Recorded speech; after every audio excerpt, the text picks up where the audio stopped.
continuamos con Michael Penfold. Hay muchas preguntas en la participación de la audiencia en torno a este tema. Por ejemplo, ¿cómo puede haber convenio en materia económica y política cuando vemos una oposición fragmentada y hasta dispersa en sus planteamientos? Dice Alexis La Paz. Otro comentario por aquí también. Mientras no tengamos inversiones que traigan divisas, es más de lo mismo, dice Abel Parra. ¿Cómo se explica que China le preste dinero a Venezuela y se reúna con grandes economistas y líderes del gobierno chino si siguen cometiendo errores en materia económica? Leo Díaz. ¿Cómo podrían estar dando resultados positivos las medidas económicas cuando uno nota que la hiperinflación no para? Lo que está pasando en los sectores laborales también es otro ejemplo. Mira, hay un punto, un comentario allí que es muy importante, que tiene que ver con la inversión. Y Venezuela, para poder retomar el crecimiento, necesita reconstruir su sector petrolero y necesita además reconstruir su tejido productivo en general. Y eso solo lo puedes hacer con inversión privada, fundamentalmente, y con una inversión pública que esté muy bien dirigida y que tenga un efecto real sobre el crecimiento. Ahora, en el caso venezolano, atraer inversión en este momento es prácticamente imposible porque el control cambiario sigue operando en la práctica. Es decir, no hay libre convertibilidad. Las empresas no tienen la capacidad realmente de poder acceder por sí mismas en su actividad de comercio internacional y también en su actividad de repatriación de sus dividendos, tanto las firmas internacionales que operan y que todavía operan en Venezuela, como las firmas venezolanas que importan y exportan. Entonces, al final del día, quien comenta el tema de la inversión es clave. Ahora, esa inversión requiere un cambio en el esquema cambiario que realmente implique aplicar lo que ahora dice el convenio cambiario de verdad. Pero por otro lado tiene que venir acompañado de confianza. Porque parte del tema de la hiperinflación tiene un componente fiscal muy importante, que hay un financiamiento monetario del déficit fiscal y del déficit de las empresas públicas en general en Venezuela. Pero además tiene un problema que es que a la demanda del bolívar ha caído prácticamente a cero. Nadie quiere tener bolívares. ¿Por qué? Porque no hay confianza. Fíjate lo que está sucediendo en el Táchira en este momento. En el Táchira prácticamente muchas de las transacciones son en pesos colombianos. Eso está reflejando esa realidad. Ahora, ¿por qué no hay confianza? Porque no hay instituciones, porque no hay reglas. ¿Y por qué no hay instituciones y por qué no hay reglas? Porque no hay cooperación política, porque no hay constitución, porque no hay una Asamblea Nacional que funcione y un presidente que pueda operar realmente con el reconocimiento internacional en función de esas reglas. Esto no se trata de quién es culpable o quién no es culpable. Eso se trata básicamente, si queremos volver a retomar el crecimiento, si queremos aumentar la producción petrolera, si queremos enfrentar la emergencia social, si queremos parar la hiperinflación, ese tema institucional es clave resolverlo. ¿Y cómo lo resolvemos? Bueno, eso va con el comentario de la otra persona sobre la fragmentación política que está ocurriendo en el país, que es real para la oposición, pero que también es muy cierta para el gobierno también. Está lleno de múltiples facciones, múltiples intereses, y también una oposición que le cuesta muchísimo coordinarse.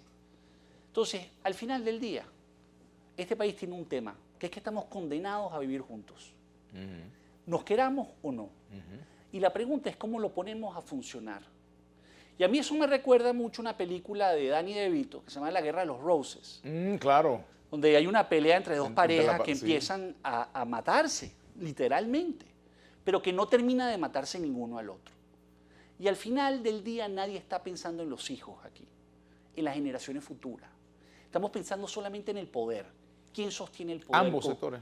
Yo diría, obviamente el sector gobierno está aferrándose al poder como sea, pero también... Quizás eso es el pegamento que mantiene unificado el gobierno, a lo mejor es ese, la preservación del poder, porque además también...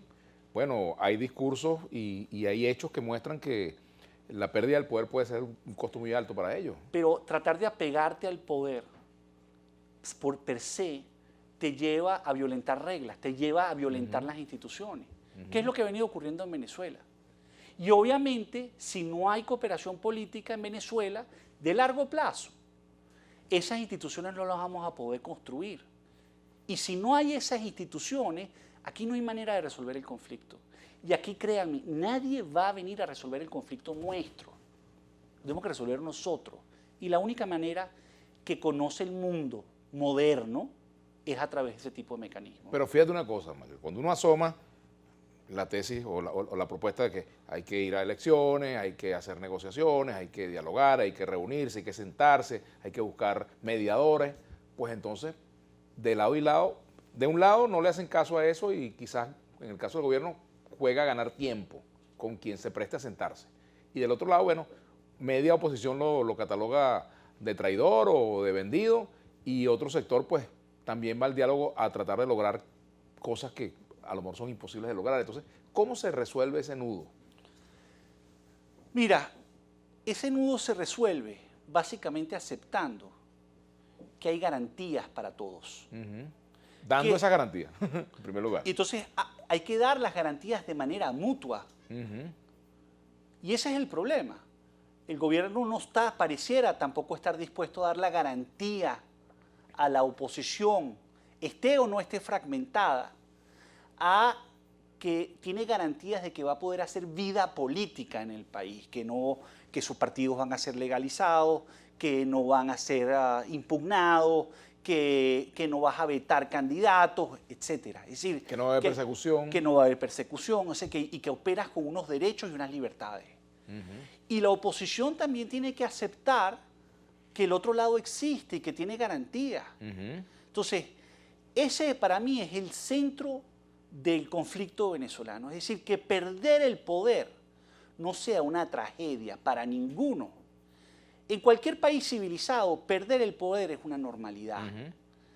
En Venezuela no. En Venezuela el juego es un juego simple y llanamente de poder. Y aquí lo que está empezando a pasar es que los ciudadanos se están empezando a preguntar ¿dónde estamos nosotros? Que estamos viviendo una situación de hiperinflación, donde la familia venezolana se está desintegrando básicamente porque grupos dentro de la familia tienen que emigrar, donde además los servicios públicos están colapsando.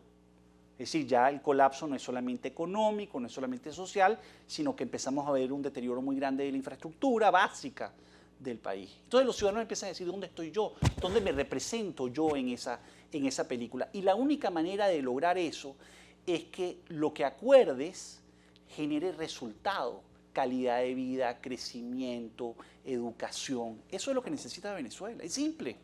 Tenemos que hacer una pausa, Michael Penford. Aquí hay tuiteros que consideran pues que somos pájaros de mal agüero, que traemos siempre invitados que lo que hacen es mostrar un panorama negativo. Yo te preguntaría, porque también esa es una visión muy respetable, ¿no? Yo te preguntaría, ¿qué hay de bueno en Venezuela en este momento? ¿Qué se puede esperar de bueno en el sentido económico? ¿Qué cosas se han hecho correctamente con estas medidas que el gobierno ha adoptado? Vamos a la pausa y ya venimos con Michael Penford.